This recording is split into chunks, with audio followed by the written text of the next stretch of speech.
Guys, कैसे हैं आप सब। उम्मीद करती हूँ आप सब अच्छे होंगे। इस वीडियो में हम पढ़ेंगे 11th स्टैंडर्ड होम साइंस की यूनिट 16 के ऑब्जेक्टिव क्वेश्चंस एंड जो हमारी 14 यूनिट के क्वेश्चंस रह गए थे वो भी हम इसी वीडियो में कवर करेंगे। चलिए वीडियो शुरू करते हैं। फर्स्ट क्वेश्चन आ जाएगा, चेक के प्रकार हैं।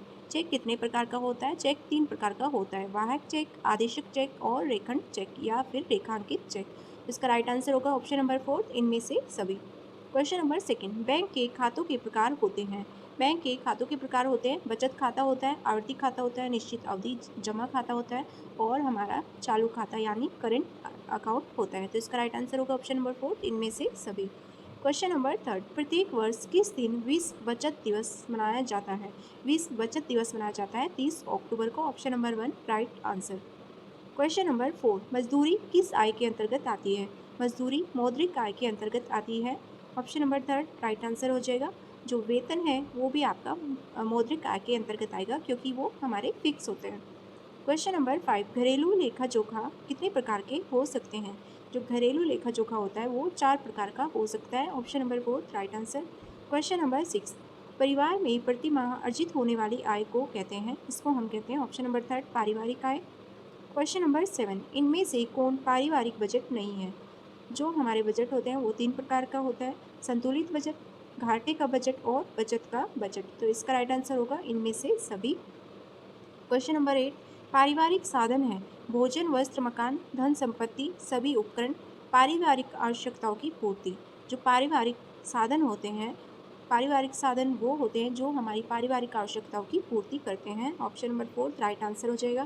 क्वेश्चन नंबर 9, गरीबी रेखा की गणना की जाती है। गरीबी रेखा की गणना किसके आधार पर की जाती है? कुल पारिवारिक आय के आधार पर। क्वेश्चन नंबर 10, पारिवारिक आय का संबंध है, पारिवारिक आय का संबंध है मुद्रा से, वस्तुओं से और सेवाओं से। तो इसका राइट आंसर होगा ऑप्शन नंबर 4 से सभी से। क्वेश्चन नंबर 11, राष्ट्रीय बचत पत्र एक जमा योजना है। राष्ट्रीय बचत पत्र एक जमा योजना है, भारत सरकार द्वारा चलाई गई योजना। राष्ट्रीय बचत पत्र एक भारत सरकार द्वारा चलाई गई योजना है। इसका राइट आंसर हो जाएगा option number 1। Question number 12, company का मासिक व्यय वार्षिक आय व्यय का ब्यौरा बनाते हैं, कौन बनाते हैं? ऑप्शन नंबर 1 लेखा विभाग। क्वेश्चन नंबर 13, बैंक के कार्य हैं खाता खोलना, जनता का धन विभिन्न योजनाओं में जमा करना, मांग पर चेक ड्राफ्ट आदि से पैसा वापस करना। इसका आंसर हो जाएगा ये सभी कार्य बैंक के हैं। क्वेश्चन नंबर 14, भारतीय डाक एवं तार विभाग द्वारा संचालित डाकघर में भी कार्यरत जमा योजना द्वारा बचत पर ब्याज निर्धारित करती है। ब्याज कौन निर्धारित करती है? राज्य सरकार या फिर केंद्रीय सरकार। Option number 1 right answer. Question number 15, सरकारी कर्मियों हेतु वैसी योजना जिसमें प्रत्येक कर्मी अपने मूल वेतन का न्यूनतम 10% राशि प्रति माह जमा कराता है, जो सेवानिवृत्ति या निधन होने पर ब्याज सहित कर्मी या नामांकित व्यक्ति को दी जाती है तथा उस पर आयकर में छूट मिलती है। ये है सामान्य भविष्य निधि योजना। ऑप्शन नंबर 2 राइट आंसर हो जाएगा।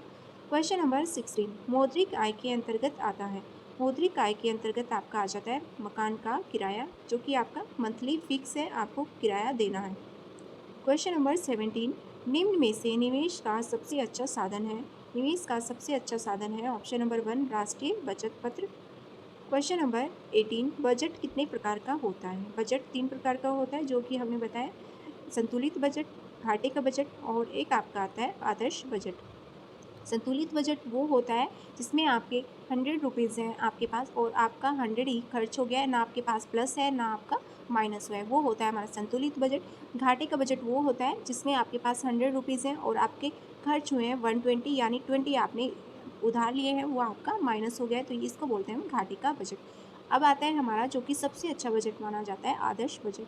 आदर्श बजट में हम क्या करते हैं, 100 रुपीज़ हमारे पास होते हैं, हम उसमें से 90 या फिर 80 खर्च कर देते हैं, हमारे पास 10 या 20 रुपये बचते हैं, उसको हम आदर्श बजट कहते हैं जिसमें हमारी बचत होती है। क्वेश्चन नंबर 19, गृह खर्च रिकॉर्ड रखने से व्यय अच्छी तरह किया जा सकता है, अपव्यय को बढ़ाया जा सकता है, अधिक व्यय पर अंकुश लगाया जा सकता है। जो गृह खर्च होता है उसका रिकॉर्ड रखने से हम क्या कर सकते हैं, जो हमारा अधिक खर्च हो रहा है उस पर हम अंकुश लगा सकते हैं, यानी रोक लगा सकते हैं। ऑप्शन नंबर 3 इसका राइट आंसर हो जाएगा। क्वेश्चन नंबर 20, सामुदायिक सेवाएं इसका सबसे बड़ा साधन है वास्तविक प्रत्यक्ष आय का। सामुदायिक सेवाएं सबसे बड़ा इसका जो साधन है ये आ जाता है वास्तविक प्रत्यक्ष आय का। देखिए जो आय होती है वो भी हमारी 3 प्रकार की होती है, मौद्रिक आय होती है, एक हमारी वास्तविक आय होती है, एक हमारी मानसिक आय होती है। वास्तविक आय दो प्रकार की होती है, प्रत्यक्ष और अप्रत्यक्ष।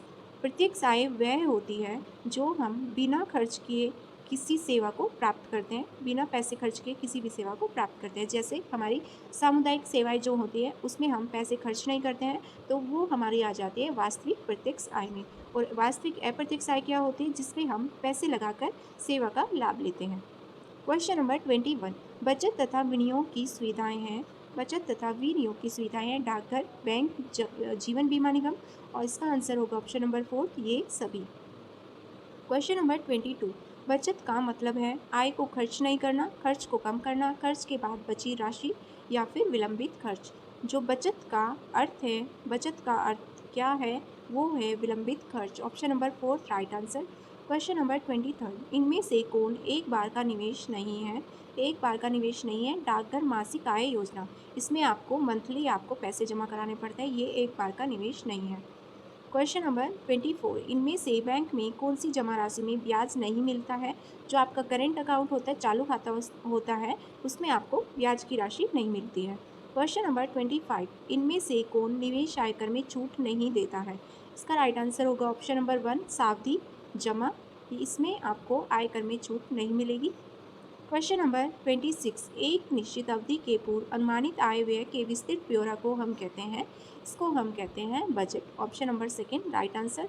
क्वेश्चन नंबर 27, पारिवारिक आय की वृद्धि के लिए धन को निम्नलिखित जगह पर रखना चाहिए।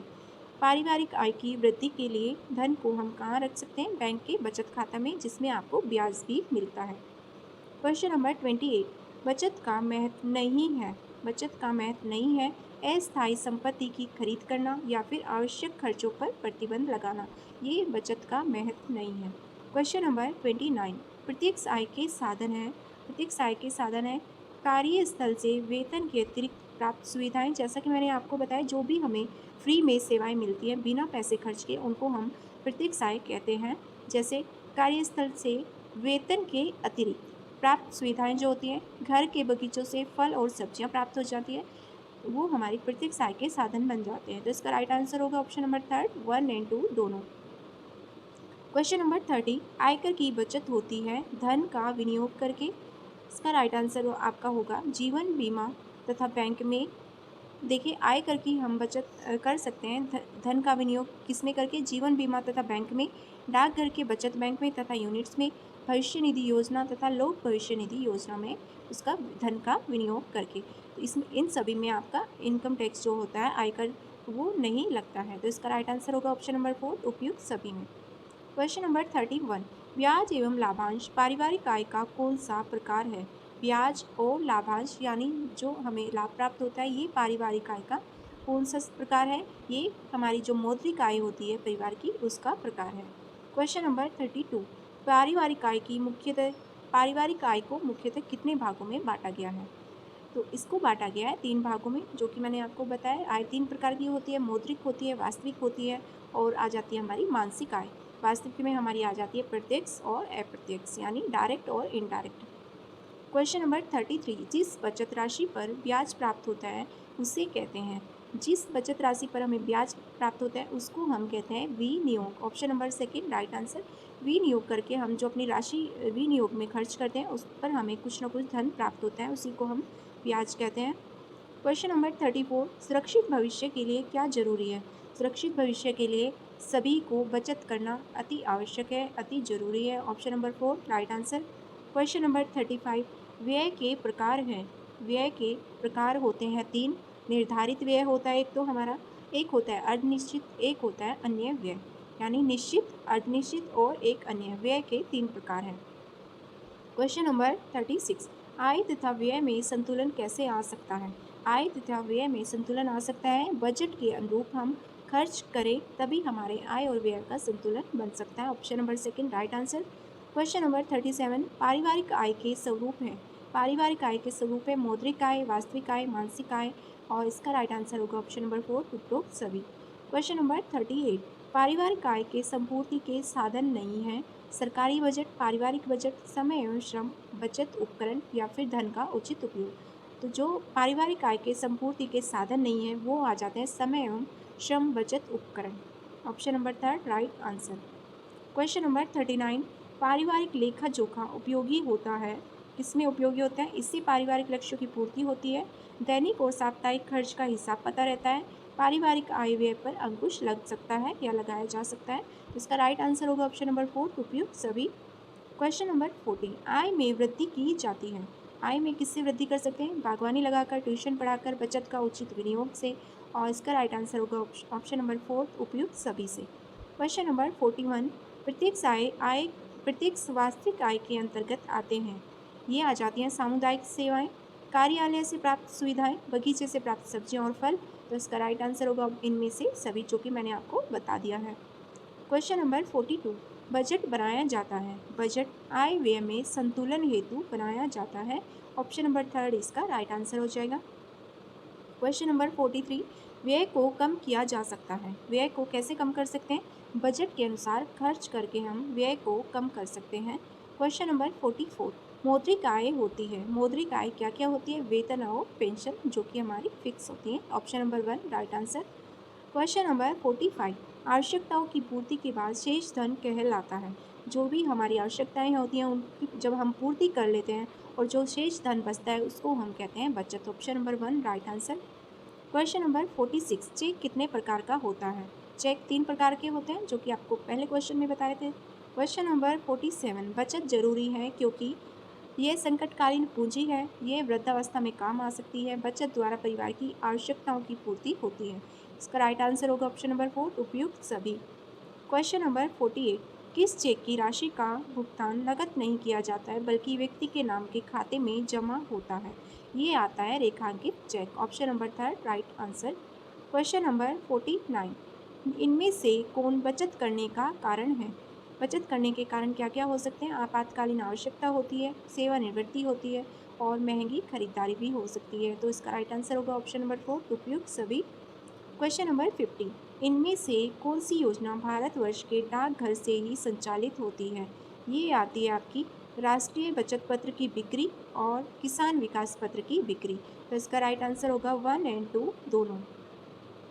क्वेश्चन नंबर 51, इनमें से कौन पारिवारिक आय बढ़ाने का साधन है? पारिवारिक आय बढ़ाने के साधन है, बजट बनाकर बढ़ा सकते हैं, धन का उचित विनियोग करके, समय तथा श्रम बचाने वाले उपकरण प्रयोग करके। इसका राइट आंसर होगा ऑप्शन नंबर 4, इनमें से सभी। क्वेश्चन नंबर 52, इनमें से कौन नॉन बैंकिंग प्रणाली के अंतर्गत आता है? Unit trust of India, Bharatiya Jeevan बीमा निगम, जनरल इंश्योरेंस ऑफ इंडिया। और इसका राइट आंसर होगा उपयुक्त सभी। क्वेश्चन नंबर 53, असीमित खरीदारी की जा सकती है। असीमित खरीदारी क्रेडिट कार्ड के द्वारा की जा सकती है और डेबिट कार्ड के द्वारा की जा सकती है। इसका राइट आंसर होगा ऑप्शन नंबर थर्ड, दोनों के द्वारा। क्वेश्चन नंबर 54, डाकघर में खाता खोले जाते हैं। डाकघर में जो खाता खोला जाता है वो एकल भी हो सकता है और फिर संयुक्त खाता भी हो सकता है। Option number second right answer. संयुक्त खाता वो होता है जो जॉइंट खाता जिसको हम बोलते हैं, वो 2 मेंबर के नाम पर खुल सकता है, इसको हम संयुक्त खाता बोलते हैं। क्वेश्चन नंबर 55, निम्न में से कौन सी योजना डाकघर से संचालित होती है? जो कि हम पढ़ चुके हैं, राष्ट्रीय बचत पत्र और किसान विकास बचत पत्र 1 और 2 दोनों। क्वेश्चन नंबर 56, निम्न में से कौन पारिवारिक बजट है? पारिवारिक बजट ये भी हम पढ़ चुके हैं, बचत का बजट है, घाटे का बजट है और एक संतुलित बजट है। इनमें से सभी तीनों हमारे बजट के प्रकार हैं। क्वेश्चन नंबर 57, निम्न में से कौन विनियोग की विधि है? बैंक, पोस्ट ऑफिस, जीवन बीमा। इसका राइट आंसर होगा इनमें से सभी। इन सभी में अपना पैसा, अपना राशि हम जमा करके लाभ प्राप्त कर सकते हैं।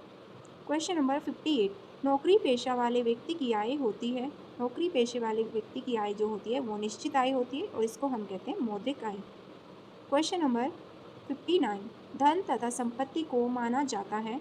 धन तथा संपत्ति को भौतिक साधन माना जाता है। Option number second right answer. Question number 60, विनियोग के साधन क्या हैं? विनियोग के साधन है बैंक, डाकघर, बाजार नहीं होगा तो इसका राइट आंसर होगा ऑप्शन नंबर 1। ऑप्शन नंबर 4, 1 और 2 दोनों विनियोग के साधन हैं, बैंक और डाकघर। क्वेश्चन नंबर 61, पारिवारिक साधनों का सदुपयोग कहलाता है। ये कहलाता है जो पारिवारिक साधन होते हैं उनका हम सदुपयोग जब करते हैं वो हमारा गृह प्रबंध कहलाता है। क्वेश्चन नंबर 62, निम्न में से निवेश का सबसे अच्छा साधन है। निवेश का सबसे अच्छा साधन जो माना जाता है वो आता है राष्ट्रीय बचत पत्र। Option number 1 right answer. Question number 63, जो कि आ जाता है आपका यूनिट 14 के क्वेश्चन आपके आ जाएंगे। ये हमने यूनिट 16 के क्वेश्चंस किए हैं। क्वेश्चन नंबर 63, वह कोई भी समय जो कर्तव्यों के निर्वहन के अलावा अन्य गतिविधियों में उपयोग किया जाता है उसे क्या कहते हैं? उसे हम कहते हैं फुर्सत। ऑप्शन नंबर थर्ड इसका राइट आंसर हो जाएगा।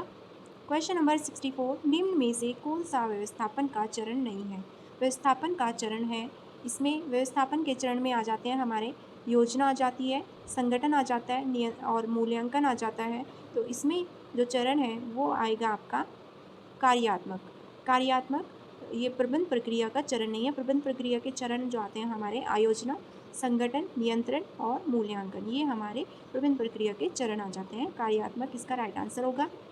क्वेश्चन नंबर 65, कौन सा साधन प्रत्येक परिवार के पास एक सा होता है?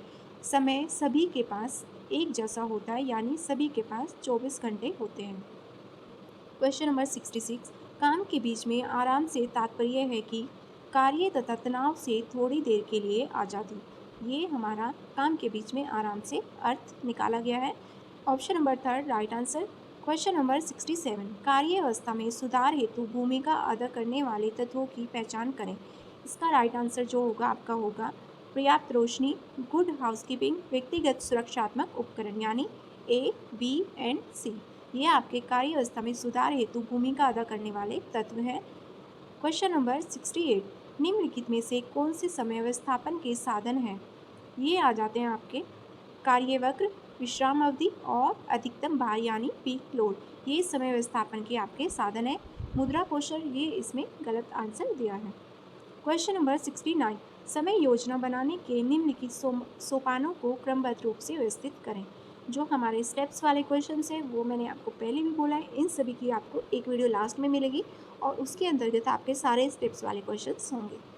अभी हम इनको लीव करते हैं। क्वेश्चन नंबर आपका आएगा 70, लोगों और मशीनों के बीच अंत्यक्रिया का अध्ययन क्या कहलाता है?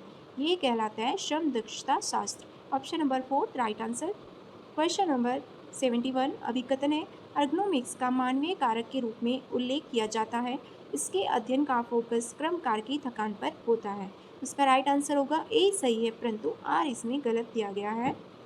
क्वेश्चन नंबर 72, समय साधन है। समय एक कैसा साधन है? देखिए, समय को हम मानवीय साधन में भी काउंट करते हैं और अमानवीय साधन भी माना गया है।